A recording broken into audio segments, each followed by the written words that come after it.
जय हिंद दोस्तों, बहुत बहुत स्वागत है हमारे यूट्यूब चैनल पर।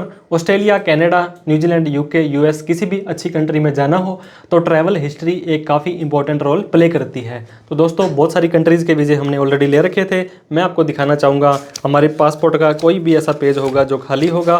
काफ़ी सारी कंट्रीज़ में हमने ऑलरेडी ट्रैवल कर रखा है, ये आप देख सकते हैं। तो दोस्तों इस वीडियो के अंदर हम आपको बताने वाले हैं कनाडा का टूरिस्ट वीज़ा अगर आपने ले लिया है या आप इन फ्यूचर में लेने वाले हैं या लेने का सोच रहे हैं तो वहाँ की इमिग्रेशन का क्या प्रोसेस रहता है, क्या वहाँ का हमारा एक्सपीरियंस था, वो सब हम डिटेल में डिस्कस करने वाले हैं। उससे पहले मैं आपको बता दूं कनाडा का वीज़ा आपको इंडिया से ही लेकर के जाना पड़ता है। इंडियन लोगों को आपका ऑनलाइन ही वीज़ा अप्लाई करना पड़ता है। इसके बाद में जो उनके आसपास जैसे कि पंजाब, दिल्ली, हरियाणा वालों का, जो राजस्थान वालों का दिल्ली VFS सेंटर लगता है, यहाँ पर जब आप अपना फाइल सबमिट कर देंगे इसके बाद में आपको बायोमेट्रिक करा के आनी होती है। बायोमेट्रिक जैसे ही आप कराएंगे तो ये माना जाता है कि आपका जो एप्लीकेशन है कंप्लीट हो चुकी है।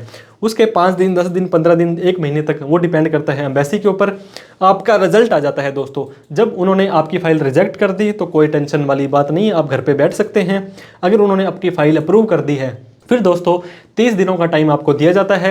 आपको आपका जो पासपोर्ट है वहाँ पे सबमिट करके आना होता है VFS के अंदर, और 5, 7, 8 दिन में, 10 दिन में आपका जो भी दोस्तों स्टिकर वीज़ा होगा कनाडा का वो इस तरह से उसके ऊपर छप करके आ जाने वाला है। तो स्टिकर वीज़ा आपको जब मिल गया उसके बाद में आपको टिकट करवानी होती है। दोस्तों टिकट आपको किसी भी एयरलाइन से जो आपको सस्ती पड़ रही हो, डायरेक्ट जाना है, कनेक्टिंग फ़्लाइट है, किसी और कंट्री में होकर के जाना है, वो आपके ऊपर डिपेंड करता है। तो जब एक बार आपने अपनी टिकट करवा दी फिर आपको जिस एयरपोर्ट से जाना है वहाँ पर जाना पड़ता है। फॉर एग्जांपल अगर आपको दिल्ली से होकर के जाना है तो दिल्ली एयरपोर्ट में आपको एंट्री लेनी पड़ेगी। लेने के बाद में दोस्तों आपको पता होगा वहाँ पे आपको सबसे पहला जो काम करना होता है आपके बोर्डिंग पास लेने होते हैं। बोर्डिंग पास कौन देगा? जिस एयरलाइन से, सपोज करो एयर इंडिया से, जापान एयरलाइन से, एयर कनाडा से, कैथे पैथलिक, जो भी आपकी जो एयरलाइन कंपनी है वो आप जैसे ही जाएंगे तो उनके अलग अलग वहाँ पे काउंटर बने होंगे, ABCDFZ तक होगा या जो भी उनके काउंटर होंगे। वहाँ जाने के बाद में आप उनको अपना पासपोर्ट पकड़ा देंगे। जैसे आप उनको अपना पासपोर्ट पकड़ाएंगे कई बार आपसे वो टिकट भी मांग लेते हैं। अगर आपने टिकट बुक कराते समय अपना पासपोर्ट की डिटेल डाली है तो पासपोर्ट से ही उनके पास में सारा डाटा आ जाने वाला है। तो आपको जैसे ही उनको आप अपना पासपोर्ट देंगे वो ऑनलाइन चेक कर लेंगे कि इस व्यक्ति के पास वैलिड वीज़ा है। तो वैसे कि आपका स्टिकर वीज़ा होगा तो वो ऑटोमेटिक ही आपका देख लेंगे कि हाँ जी इस व्यक्ति के पास में वीज़ा है।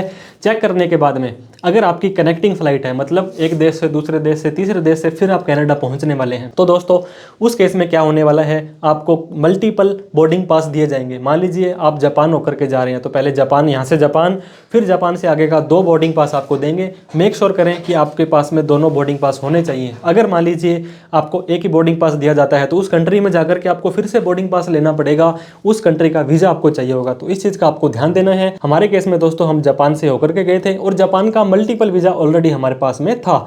तो जैसे ही हम यहाँ से, उन्होंने बोर्डिंग पास हमें दे दिया, फिर हमें हमारी सिक्योरिटी करवानी होती है। हमने हमारी सिक्योरिटी करवा ली। उन सिक्योरिटी से पहले अगर आपके पास 7 किलो तक का कोई बैग है तो अपने साथ लेकर के जा सकते हैं।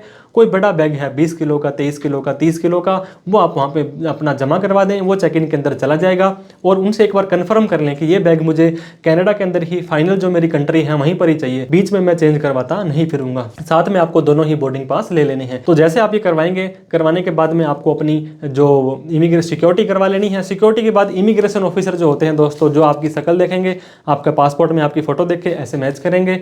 ऐसे मैच करने के बाद में आपको वहाँ पे ये डिपार्चर की मोहर लगा देंगे। इस तरह की मोहर मैं आपको दिखा सकता हूँ, गोल राउंड मोहर लगा देंगे। यहाँ पे लिखा होगा डिपार्चर न्यू दिल्ली और नीचे तारीख लिख दी जाएगी कि इस तारीख को ये व्यक्ति यहाँ से चला गया है। तो आपको जब यहाँ डिपार्चर हो जाएंगे फिर आपको लगभग आधे घंटे पहले जहाज़ के अंदर बोर्डिंग करने दी जाती है। जैसे आप जहाज़ में बैठ जाएंगे, आपकी अगर कनेक्टिंग फ़्लाइट है तो उस कंट्री में पहले जाएंगे, फिर आपको कनाडा में चले जाना है। जैसे ही आप कनाडा में पहुंचेंगे, कनाडा की पावन धरती में जब आप उतरेंगे तो उतरने के बाद में दोस्तों आपको लाइन में लग कर फटाफट से इमिग्रेशन अपनी करवानी होती है। इमिग्रेशन करवाने के लिए दोस्तों जैसे आप वहाँ पे पहुँचेंगे, मैं वहाँ पे कनाडा के वैंकूवर इंटरनेशनल एयरपोर्ट पर गया था। वहाँ जाने के बाद में आपको पता होगा इमिग्रेशन ऑफिसर की रोल क्या रहता है। सबसे पहले तो वहाँ पे काफ़ी सारी मशीन्स लगी होती हैं, जैसे कि आपको पता होगा ATM टाइप से मशीनें लगी होंगी। उस मशीन में जाकर के आपको अपना पासपोर्ट ऐसे करके रख देना है, स्कैन करना है।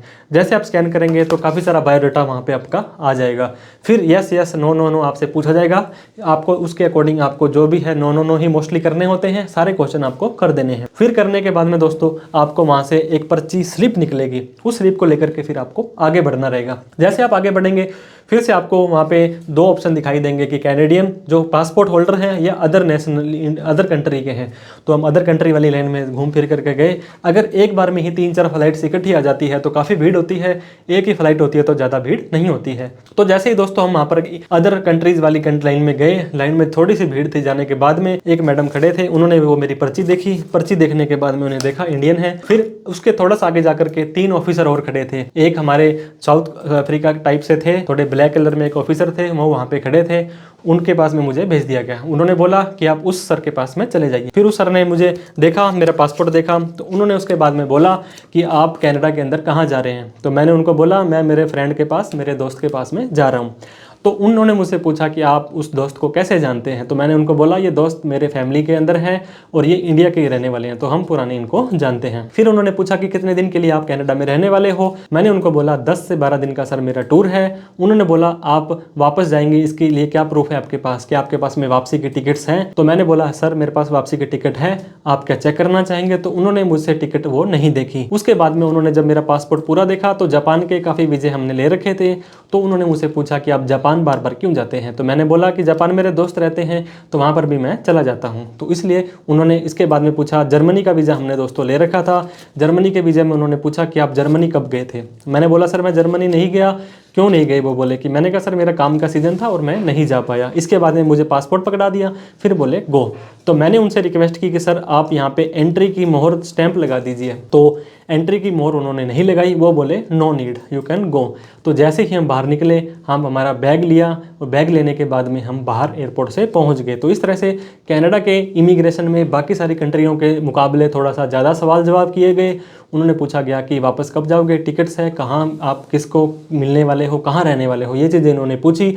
हालांकि होटल की बुकिंग वगैरह ऐसा कुछ भी उन्होंने नहीं पूछा था। बाहर जाने के बाद आप वापस आएँ ना आएँ, वहाँ पे कितना रहें, कैसे रहें, क्या करें, वो आपके ऊपर डिपेंड करता है। अगर वापस जाकर के वापस आ जाएंगे तो आपकी प्रोफाइल बट ऑब्वियस ही बात है स्ट्रॉन्ग बनती है। किसी भी तरह के कनाडा के डॉलर्स की, यूएसए की, क्रेडिट कार्ड की कोई इन्फॉर्मेशन उन्होंने नहीं ली। हम वहाँ पर चले गए, 12-13 दिन वहाँ पर रहे। रहने के बाद जब हम वापस जाना था, हमने कनाडा को छोड़ना था, तो हमने वहाँ बोर्डिंग पास ले लिया। बोर्डिंग पास लेने के बाद हमने सिक्योरिटी करवाई। सिक्योरिटी करवाने के बाद कोई इमिग्रेशन ऑफिसर वहाँ पे नहीं था। सिक्योरिटी के बाद में डायरेक्ट सीधा ही आपको फ्लाइट वाले एरिया में छोड़ दिया गया था। तो इस तरह से वापसी में कोई भी इमिग्रेशन आपकी नहीं होती है, सिर्फ जाते टाइम होती है। कनाडा से रिलेटेड दोस्तों कोई भी डाउट, क्वेरी, क्वेश्चन हो, कोई वीज़ा आपने लगवाना हो, किसी भी तरह की हेल्प लेनी हो तो आप कमेंट करके हमसे पूछ सकते हैं, हम उसका रिप्लाई करने की कोशिश करेंगे। वीडियो अच्छी लगी हो तो लाइक करें, अभी तक सब्सक्राइब नहीं किया तो सब्सक्राइब कर दें। Thank you so much for watching this video. जय हिंद, जय भारत।